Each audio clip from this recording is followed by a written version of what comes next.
Selam kızlar, yigitler. Бүгін біз 7-б классынан махсус хәрби операциялар катнашкан яугилар өчен майшәмдәр эшләйбез. Солдаттарга ярдәм акциясына Тимир Юсупов исемендәге лицей-интернатының 7-б классына кушылды.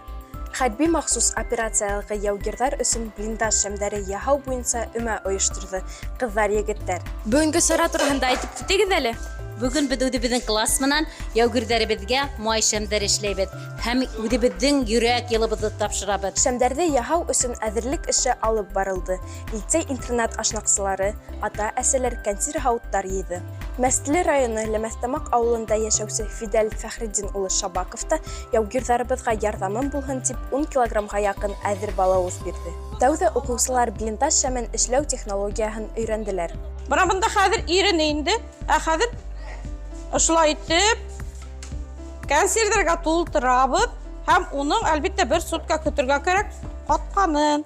Окоп шәмдәре яктылык сыганагы гына түгел, ул яугирларга сәй кайнату, азык йылыту, хәтта махсус яһалган мейстәрдә яндырганда бүлмәләрдә йылыту, киемнәрен киптерү өчен бик кирәкле кулайлама.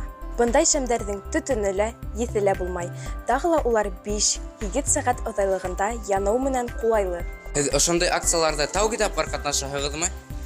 Без ошо акцияларда катнашып торабыз. Менә безнең укучылар җыйган гуманитар ярдәм кисәгә генә китте. Май шәмдәре шулай ук махсус ярдәм булып китәсәк. Бу безнең патриотик айның бер көне. Бүген 7-б классы махсус хәрби операцияларга катнашкан яугирлар өчен окоп шәмен коеп, еңүгә тагы бер аҙым эшләнеләр. Без быға бик шатбыҙ. Тау-тау хәбәр өсөн Аслыева Гүзәл Һәм Максудов Рәсүл.